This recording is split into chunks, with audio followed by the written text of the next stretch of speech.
여러분 안녕하십니까? 벤자민의 공식 포착입니다. 만나서 반갑습니다. 오늘 이스페타시스 관련해서요. 공시 내용 몇 가지 또 체크해 드려 보려고 합니다. 이 공시 속에서 많은 투자 아이디어들이 저는 담겨 있다라고 보고 있는데요. 이 투자 아이디어 중에서 제이오를 인수하게 된 배경, 그리고 또 제이오를 인수하면서 어떤 R&D 시너지를 낼 수 있을까? 그리고 제이오를 인수하는 데 있어서 왜 어떤 기준으로 선택을 했던 것인가? 이런 부분들 보면은 이 기업에 대한 스토리를 대략적으로 알고 이 종목에 대한 이해도를 바탕으로 저희가 투자에 접근할 수가 있습니다. 그래서 지금 이 공시 내용 중에서 최근에 정정공시돼서 나온 부분, 이 파란색으로 글씨가 표시되어 있습니다. 그래서 이 파란색 글씨가 정정된 내용 중에서 추가된 내용으로 보시면 된다라고 생각하시면 되고요. 우선은 이 내용 중에서 제가 중요한 부분만 설명드릴 겁니다.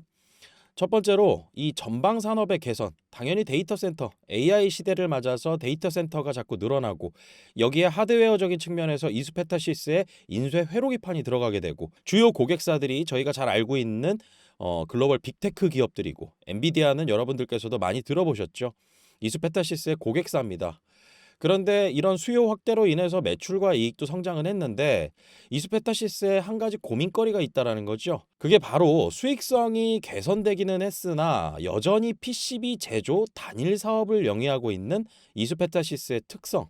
이 특성상에서 사업의 영위에 따른 실적 변동 리스크는 상존하는 상황이다. 저희가 이렇게 생각하면 될 것 같습니다. 여러분들 2차 전지 잘 아시죠? 2차 전지 사업의 전방 산업이 어디인가요? 바로 전기차입니다. 이 전기차 관련해 가지고 지금 트럼프가 다시 재집권하면서 인플레이션 감축 법안 IRA죠.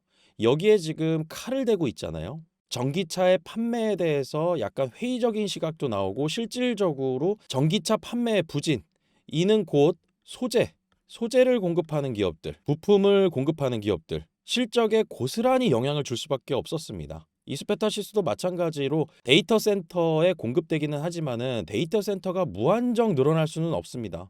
결국에는 어떤 장비들 이런 것들을 공급하게 됐을 때 그 장비에 들어가는 부품을 이스페타시스가 공급을 하게 되고 그 부품이 무한정 늘어나는 게 아니라 어느 일정 부분만큼 늘어나게 되면은 여기서 계속 순환하면서 교체가 일어나야 되겠죠.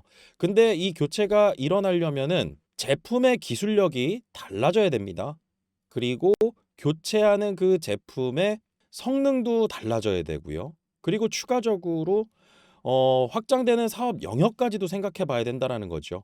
저희가 데이터 센터만 생각할 게 아니라 이 데이터 센터 이외에 부가가치가 높은 그 사업 영역들이 있잖아요. 그게 우주, 항공, 그리고 의료 분야까지, 그리고 또 2차 전지까지도 연결될 수 있는.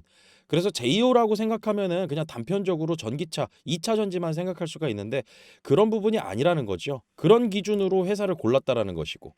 그래서 이 실적 변동 리스크 같은 경우는 이스페타시스가 과거의 경험을 고스란히 공시를 통해서 한번 알려준 적이 있습니다. 그래서 이 내용 제가 지난 시간에도 언급드린 적이 있었는데요. 글로벌 시장에서 데이터 센터 투자 축소로 인해서 관련 PCB 수요가 감소됐던 적이 있어요. 그래서 매출이 2018년도 대비해서 2019년도 같은 경우는 8.23% 감소하고요. 영업 손실은 240억으로 적자 전환한 적이 있습니다. 그리고 2021년도에는 거기에 따라서 자회사인 이수 엑사보드가 영업 정지를 결정을 했다. 그래서 이스페타시스 입장에서는 PCB 사업을 정말 열심히 해왔지만은 그리고 해나가고 있지만은 그리고 기술력도 높여서 이 엔비디아라는 정말 글로벌 빅테크 기업에 납품도 하지만은 이 단일 사업 구조로 인해서 그 전방 산업의 수요 부진이나 아니면 투자 규모 축소 같은 게 만약에 발생이 되게 된다면은요. 엄청난 실적 변동을 겪을 수밖에 없다라는 것이죠. 그래서 이런 기업들이 설비 투자 늘리고 생산 라인 확장하고 여기에 따라서 자금도 투입을 했는데 만약에 전방 산업의 수요 부진이 일어난다. 그렇게 된다라고 하면은 여기에 대한 고정 비용 엄청나게 막대하게 들어갈 수밖에 없습니다. 실적 악화로 이어지고요. 이는 곧 주가 하락으로 이어질 수밖에 없고 회사는 구조적인 문제에 맞닥뜨릴 수밖에 없다라는 것이죠. 그래서 기업 입장에서는 이렇게 설비 투자를 하고 설비 투자를 늘렸을 때 전방 산업이 꾸준하게 호황을 맞지 않는다라고 하면은요. 여기에 따라서 엄청난 손실을 볼 수밖에 없습니다. 2차 전지도 마찬가지죠. 이 설비 투자 늘리겠다고 해외 공장 증설하기 위해서 에코프로 BM 같은 경우도 실질적으로는 유상증자한 겁니다. 실질적으로는. 유무상증자를 발표했지만 무상증자를 같이 끼워 넣은 이유는 유상증자의 청약 결과를 높이기 위함이고, 유상증자만 했을 때는 주주가치 희석이다라고 해가지고 주가에 대한 하락, 그리고 또 투자자들의 어떤 반발, 이런 부분들에 대해서 약간 미끼로 넣어놓은 게 무상증자거든요. 그래서 유무상증자를 실행을 했었던 것이고, 실질적으로 이로 인해서 자금 조달한 거, 에코프로 글로벌에 투자가 됐던 것이고, 해외 공장 증설하는 데 들어가는데, 지금 전방 산업이 정치적인 이슈나 그다음에 인플레이션 감축 법안, 정권 바뀌면서 여기에 대한 리스크가 발생하고, 그다음에 인플레이션 감축 법안으로 인한 이 전기차 보조금 지원 축소, 이런 부분들은 판매 촉진 효과에 영향을 줄 수밖에 없거든요. 그렇기 때문에 여기에 있어서 저희는 한 가지 교훈을 삼아 봐야 되는 게 있고, 이수페타시스를 계속 투자하기 위해서는, 그리고 투자를 이어나가기 위해서는 단일 사업의 한계점이 분명히 있기 때문에 이런 인쇄 회로기판을 만들면서도 소재 개발이 굉장히 중요하다. 저는 이 부분을 강조드리고 싶고요. 사업 영역이 다양해야 된다. 이 부분을 강조드리고 싶습니다. 그래서 2차 전지도 마찬가지로 전방 산업이 전기차만 아니라 도심항공 모빌리티죠. UAM이라고 합니다. 이쪽 시장도 있고요. 선박도 있고요. 그다음에 항공도 있습니다. 그리고 로봇도 있습니다.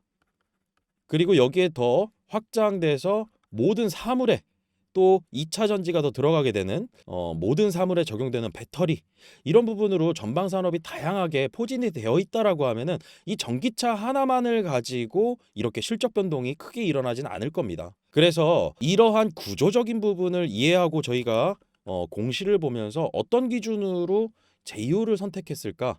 이 내용을 한번 알아볼 필요가 있을 것 같아요. 그래서 이스페타시스가 신규 사업 검토 기준을 이렇게 했었던 거죠. 첫 번째, 소재 관련 사업일 것.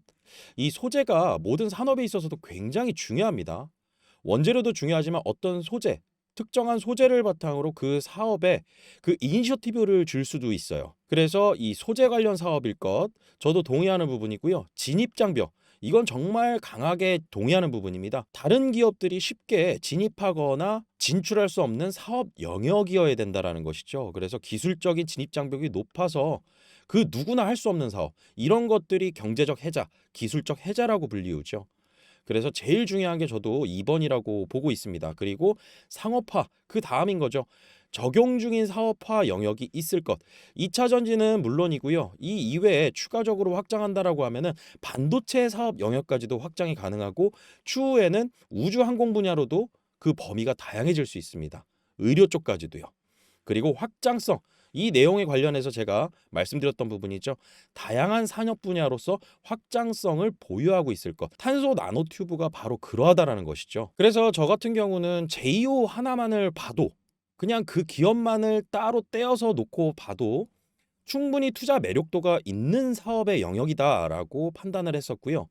그리고 이 전방 산업에 지금 너무 많은 영향을 받다 보니까 이런 시기가 좀 지나고 나면은 이 기업만으로도 저는 충분히 투자 가치가 있을 것이다라고 생각을 하고 있던 그런 기업이었습니다. 그런데 그 기업을 이수페타시스가 인수를 하겠다라고 결정을 내린 거죠. 그래서 제이오 같은 경우는요, 많은 이 리포트나 이런 것들도 나와 있습니다. 그래서 유한타증권 이한나 연구위원이 제이오 같은 경우는 좀 디테일하게 다룹니다. 그래서 이 제이오 같은 경우는 지금 글로벌 최고의 탄소 나노튜브 대량 생산 연속 기술을, 이 독보적인 기술 경쟁력을 확보하고 있다. 그리고 세계 최초 탄소 나노튜브 대량 생산에 성공했다.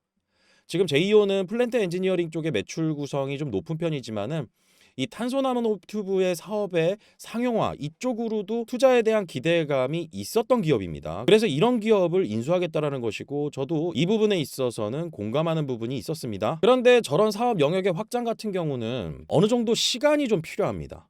그런데 실질적으로 이수페타시스가 이 부분에 대해서 강조를 했던 게 있었는데요. 지금 당장 중요하다라는 거죠. 어떤 부분에서 중요한가?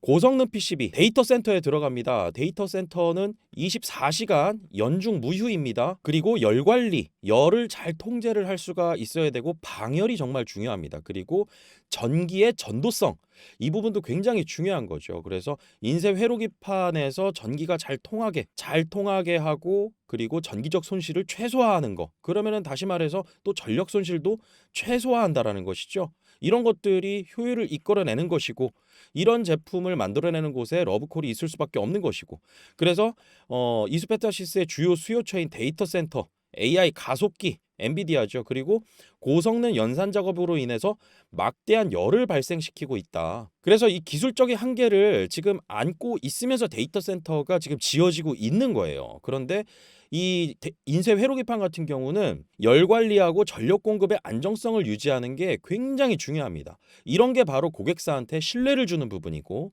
그리고 이런 것들을 유지하는 게 핵심 부품이 바로 인쇄 회로기판입니다. 그래서 인쇄 회로기판 PCB의 방열 관리성의 중요성이 계속해서 대두되고 있었고, 그 이전까지는 여기에 은입자를 포함한 액상 또는 은페이스트, 다시 말해서 은이란 얘기입니다. 그런데 은페이스트를 사용한 PCB는 과열로 인한 수축 팽창, 이때 전기적 끊어짐 현상이 발생이 된다라는 것이죠. 그런데 데이터 센터는 연중 무휴 24시간 돌아가야 된다라고 하고, 이로 인해서 전기적 안정성이 계속 대두되고 있었다라는 얘기입니다. 그래서 주요 고객사, 글로벌 빅테크 기업들입니다. 이런 기업들로부터 기존의 은페이스트, 이 사용하고 있는 PCB, 인쇄 회로기판의 방열 기술의 한계, 극복할 수 있는 차세대 PCB에 대한 수요가, 이 요청이 있었다라는 겁니다. 수요가 지속적으로 발생하고 있는 상황이다. 지금의 기술력으로는 안 된다. 이 기술력을 더 높여라. 그래야지 우리가 너네들 물건 계속 쓸 거고 너네들 제품 계속 사다가 쓸 거다라는 얘기고, 경고 차원이기도 한 겁니다. 이수페타시스 입장에서는 저희가 투자자 입장에서 생각하는 거랑은 좀 다르게 이 부분에 대해서 판단을 할 수가 있다라는 것이죠. 그래서 투자자 입장에서와 이수페타시스 입장에서와의 괴리, 이런 부분이 유상증자로 지금 발발이 된 거고, 이 유상증자를 통해서 막연하게 제이오를 2차 전지 영역으로만 우리가 생각할 게 아니다. 탄소 나노튜브가 결합됐을 때 R&D 시너지가 굉장히 높아질 수가 있고, 이 부분 관련해서는 제이오가 가지고 있는 기술력, 이런 부분들이 분명히 시장에서는 어느 정도 시간이 지나서 받아들일 수밖에 없다라고 저는 보고 있습니다. 그래서 저희는 이 부분에 대해서 꼭 인지를 하고 있어야 됩니다. 인쇄 회로기판, 이수페타시스가 만드는 인쇄 회로기판 같은 경우는 데이터 센터 IT 장비 쪽입니다. 이 회로기판이 이렇게 생겼어요. 그리고 여기에 전기들이 막 통하는 거고요. 이 길을 설계해 주는 게 이수페타시스가 하는 역할이고, 이 길을 막힘없이, 끊김없이 열도 발생이 잘 안 되게 그렇게 설계하고 소재 개발하는 게 이수페타시스가 나중에 계속 꾸준한 먹거리를 만들어가게 되는 그러한 배경이 될 것이다. 그리고 네트워크 장비, 스토리지, 여기에 성능과 효율성을 좌우하는 이런 정말 중요한 부품이라는 것이죠. 그리고 특히나 GPU, 정말 지금 많은 이 이슈를 몰고 다니는데요. 이 AI 가속기, 이 GPU 서버에서는요, 고성능 PCB가 필수적인데, 그냥 일반적인 PCB 같은 경우는 중국하고 대만이 시장 점유율을 꽉 잡고 있습니다. 그래서 고부가 가치가 아니라 그냥 일반적인 상용화되어 있는 그냥 일반적인 인쇄 회로기판을 가지고는 데이터 센터에 납품 못한다. 이 부분을 꼭 기억을 해두시는 게 저는 중요하다라고 봅니다. 그래서 탄소 나노튜브는 저희가 전기차 이 배터리에 들어가는 그런 소재로만 생각하실 게 아니라, 이 특성들을 보면은 다양한 산업군에 적용될 수 있는 가능성이 열려 있고, 그 다음에 아직 개화 전 단계다. 아직 꽃이 피기 전 단계라고 보시면 되고요. 꽃이 핀다라는 것은 이를 통해서 막대한 돈을 벌어들일 수 있다라고 보시면 됩니다. 그래서 CNT의 주요 특성으로는 전기 전도성이 굉장히 우수하다. 인쇄 회로기판에서는 필요 충분 조건이 되는 그러한 기준 중에 하나다. 그래서 구리보다도 우수한 전기 전도성을 가지고 있다. 그리고 전자 이동이 빠르고 효율적인데다가 열 전도성, 아까 방열 얘기했는데 열 전도성이 왜 나올까요? 이 열 전도성이 방열하고 직접적인 연관이 있습니다. 그래서 물리적으로 어떤 전기가 이제 흐르면서 한 곳에 전기 에너지가 집중이 되면은 여기 열을 발생시키거든요. 이 열을 분산시키는 게 중요하고요. 이 분산을 위해서는 전도성이 강해야 돼요. 그런데 그게 이 다이아몬드가 지구상 물질 중에서 가장 높습니다. 그런데 다이아몬드 너무 비싸잖아요. 그래서 탄소 나노튜브가 다이아몬드 수준의 열 분산 효과를 가지고 있다. 그리고 기계적 강도 또한 강철보다 100배 강하고, 그리고 높은 인장 강도와 유연성까지 가지고 있다. 그렇기 때문에 이 CNT 같은 경우는 앞으로 첨단 산업에 들어갈 가능성이 굉장히 높습니다. 왜냐하면 우주 항공 분야 같은 경우는 극한의 환경을 견뎌야 돼요. 그렇기 때문에 이 극한의 환경을 견디는 우주 항공 분야에 고부가 가치로 이 CNT가 접목된 인쇄 회로기판이 들어간다. 인쇄 회로기판 같은 경우는 전기가 흐르는 곳 다 들어간다라고 보시면 됩니다. 어떤 기계적인 장치나 이런 곳에. 그렇기 때문에 이 CNT가 우주항공 분야에도 이제 들어가게 된다라고 하면은 여기에서 높은 마진율을 가져올 수가 있다라는 것이죠. 그래서 여러분들께서도 어떤 투자에 대해서 고려를 하실 때 이 기업의 이 OP 마진이 얼마나 되지? 오퍼레이팅 마진이라고 해가지고요. 영업이익률입니다. 그래서 만약에 영업이익률이 30%인 기업하고 3%인 기업하고 어떤 기업이 더 매력도가 있나요? 당연히 이런 3% 기업, 이런 기업들이 대량 생산을 통해서 그 규모, 생산하는 규모가 많아지게 된다라고 하면은 매출 규모가 더 클 수는 있죠. 하지만은 이렇게 30%의 마진율을 가지고 여기에 규모까지 커지는 이 시장의 확장성이 투자 인사이트를 발견했다면 이런 기업들이 시간 지나서 다 이익으로 리턴이 돌아오게 되고요. 그 다음에 주가에 대한 보상으로 따라오게 됩니다. 자, 그런데 이런 JEO를 인수를 해서 앞으로 미래 먹거리를 더 만들고자 하는데 유상증자를 통해서 주가 하락한 부분 때문에 소액주주들 그리고 개인 투자자분들 굉장히 속상한 그런 이벤트가 생겨난 거잖아요. 유상증자 안 하면 얼마나 좋았어요. 그리고 회사가 보유한 자금으로 그 회사를 인수했다라면 아무 문제 없었겠죠. 그런데 유상증자를 통해서 했으니까 이 부분에 대해서 반발이 있었던 것이고 JEO 인수 추진에 소액주주들의 거센 반발이 자꾸 일어나고 있습니다. 저는 이런 부분들도 회사가 어느 정도 압박을 느끼는 게 저는 좋다라고 봅니다. 그래야지 유상증자를 통해서 1차 발행가 이 산정되기 전까지 어떤 주가에 대한 부양 정책 이런 부분들에 대해서 더 고심하고 내놓을 거 아니겠어요. 그래서 유상증자는 지금 추진을 계속 변함없이 하겠다라고 정정 공시를 통해서 발표를 했고요. JEO 인수도 변함없다라고 발표를 했습니다. 그런데 이 JEO를 인수를 하게 되는 그 자금을 조달하는 그 과정 속에서 이 유상증자 이벤트 매매를 해볼 수가 있습니다. 그래서 공시를 통해서 저희는 1차 발행가 나오기 전까지 그리고 또 권리락일날 기관하고 외국인들이 순매도를 강하게 때리는 그리고 신주 인수권 증서가 상장돼서 이 거래되는 어떤 이벤트 매매를 통해서 추가 플러스 알파 수익률을 추구해 볼 수가 있습니다. 그리고 최종적으로는 신주가 상장이 되고 나서 시장 가격과 유상증자 발행 가격과의 차이가 얼마냐에 따라서 신주 상장되고 난 다음에 주가가 하락할 수도 있습니다. 그리고 나서 이수페타시스가 유상증자를 다 마무리 짓고 나서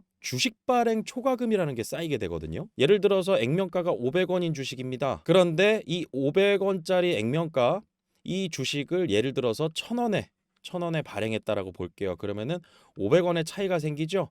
이게 주식 발행 초과금으로 들어가게 되고요. 자본 잉여금 계정에 이 잡히게 됩니다. 그 재원을 바탕으로 무상증자를 할 수가 있어요. 이 부분은 이 기업이 공시를 통해서 발표하기 전까지는 외부로 새 나가서는 안 됩니다. 다만 저희는 추측이란 부분은 해볼 수도 있는 거겠죠. 그래서 에코핸드링 같은 경우도 유상증자를 발표하고 이벤트가 다 일정이 마무리가 되고 그 다음에 무상증자를 또 발표했어요. 근데 이수페타시스도 이렇게 소액주주들 반발이나 이런 부분들 해소시키기 위해서는 주가 상승해서 공시 이전 수준으로 회복하면은 이 소액주주들이나 이런 개인 투자자들 반발 심리나 이런 부분들이 누그러들 수가 있는 거죠. 그리고 무상증자 같은 경우는 주주 환원 정책으로도 쓰이게 됩니다. 그래서 주가에 대한 부양의 어떤 세부적인 계획이나 이런 부분들도 유상증자를 이제 그냥 했을 수도 있겠지만은 이렇게 소액주주들의 반발을 자꾸 언론이나 이런 곳에서 접하게 되면은 압박을 느낄 수밖에 없고요. 저희는 단기적으로 이런 부분에 있어서 이수페타시스가 얼마나 언론이나 그리고 이 기관 투자자들이죠. 그리고 애널리스트들 적극적인 홍보 활동을 하고 그 다음에 회사가 알릴 수 있는 좋은 어떤 재료나 이런 것들을 공시기관에 발표할 가능성 이런 부분들을 가지고 투자에 대응해 볼 수 있는 방법이 있는데요. 저 벤자민이 직접 운영하고 있습니다. 텔레그램 멤버십 채널이 있어요. 이 채널에서는 제가 직접적으로 1차 발행가액 산정 이 부분도 미리 계산해 보고요. 그 다음에 주가 변동 주요 일정이 어떤 날들이 있는지, 이런 날은 어떻게 대응해야 되는지, 이런 부분들에 대해서 세부적으로 알려드립니다. 그리고 이렇게 중장기적으로 모아가거나 아니면 유상증자 이벤트 매매 이런 종목들도 있지만은 엑스게이트 같은 경우는 어떤 테마가 좀 달라져서 미국 시장에 어떤 영향이 있었죠. 그래서 우리나라에서도 이런 관련주들이 있는데, 이런 관련주들을 빠르게 포착해가지고 여러분들께, 이 멤버십 채널에 계신 분들께 매수 언급을 드린다라는 거죠. 그래서 엑스게이트 같은 경우도 12월 9일날 언급드렸었고, 그 다음에 이 엑스게이트는 12월 13일날 이 정리를 했습니다. 장 초반에. 그래서 이 엑스게이트 같은 경우는 2연상을 맞았어요. 그래서 이때 기간으로만 본다라고 하면 며칠 안 됐지만은 70%에 육박하는 수익을 거뒀던 종목입니다. 그리고 이스트 소프트 같은 경우도 2월 10일 날 추천을 드렸던 종목이었었고요. 그리고 오늘 같은 경우도 오전장에서 3빌리언을 포착해서 이 수급적인 부분을 보고 들어가는 종목입니다. 단기적인 매매라는 것이죠. 그래서 오늘 매수 언급드리고 오늘 매도 의견 드렸던 종목이에요. 그래서 이 종목 같은 경우도 7에서 8% 정도 수익을 실현하고 나온 종목이었었고요. 그래서 참여 원하시는 분들께 참여 방법 말씀드리도록 하겠습니다. 우선 한 가지, 이 멤버십 텔레그램 채널 같은 경우는 무료가 아니라 유료입니다. 저희도 실질적으로 종목 발굴하고 그 다음에 자료 조사하는데 상당한 노력과 시간이 들어가거든요. 저 벤자민의 공식 포착 같은 경우는 카카오 오픈 채팅 그리고 텔레그램, 여기에 사칭 채널들이 좀 있습니다. 벤자민의 공식 포착으로 검색하면 나오는데, 그렇게 검색해서 나오는 텔레그램 그리고 카카오 오픈 채팅, 이거 다 사칭 채널입니다. 저희는 검색해서 안 나오게 해놨어요. 저희가 링크를 보내드립니다. 그리고 멤버십 말고 텔레그램 무료 공부방이 있습니다. 그거 같은 경우는 유튜브 채널에 직접적으로 올려놨고요. 그래서 링크를 올려놨는데, 이 멤버십 채널 같은 경우는 저희가 링크를 직접 보내드려야 돼요. 그리고 여러분들께서 간혹 가다가 또 사칭 채널 들어가실 수도 있는 부분을 방지하기 위해서 월에 10만원, 3개월에 25만원 가격을 오픈한 겁니다. 그래서 여러분들께서 만약에 다른 가격이 있다라고 하시면 그건 절대 다 저희가 하는 게 아니고요. 검색해서 들어가시지만 않으시면 됩니다. 저희가 링크 보내드리는 것만 받으셔서 입장하시면 되고요. 이렇게 사칭하는 채널들은 월에 10만원, 3개월에 25만원 안 받을 겁니다. 그래서 가격도 오픈한 부분이고, 전화번호 같은 경우도요. 지금 010-7549-6912번 이 번호 이외에는 없습니다. 다른 번호로 연락 가시면 이거 다 사칭이라고 보시면 돼요. 그래서 여기에 함께 하실 분들 같은 경우는 010-7549-6912번 이 번호로 문자로 신청이라고 보내주세요. 그러면 저희가 상세하게 안내해 드립니다. 그리고 이 방 같은 경우는요, 지금 이스페타시스 말고도요, 많은 종목들이 계속 매수 언급 나가고 매도 언급 나갑니다. 그런데 지금 시장이 참, 우리나라 국내 시장 주식 투자하기 어려운 환경이잖아요. 이런 상황 속에서도 좋은 종목 발굴이 가능합니다. 그렇기 때문에 저희도 이 부분에 있어서 많은 노력과 시간을 들여서 종목들을 발굴을 하고, 또 여기에 따라서 너무 꿈과 희망에 가득 찬 그런 수익률을 제시해드리지는 않아요. 보수적인 목표 설정하고요. 저희가 중장기적으로 모아가는 종목 같은 경우는 시장에 흔들리지 않는 투자 전략을 공유드립니다. 그리고 진짜 중요한 거는 종목에 대한 업데이트, 정보에 대한 업데이트와 이 종목을 매수 의견 드렸으면 매도 의견은 언제 드리느냐, 이 부분인 거죠. 그래서 함께 하실 분들은 010-7549-6912번으로 문자로 신청이라고 보내주시면 저희가 안내해 드리겠습니다. 그리고 저 벤자민 같은 경우는요, 증권투자상담사, 펀드투자상담사, 투자자산운용사 자격증을 다 보유하고 있고, 금융투자협회에 금융투자 전문 인력으로 등록되어 있습니다. 그래서 증권사 거쳐서, 자문사 거쳐서 이렇게 활동을 하고 있으니까요. 앞으로 저 벤자민과 함께 좋은 정보 잘 공유하셔서요, 좋은 투자 수익 기회도 잘 만들어 가시길 바라겠습니다. 오늘 영상 마치겠습니다. 구독과 좋아요는 큰 힘이 됩니다. 벤자민이었습니다.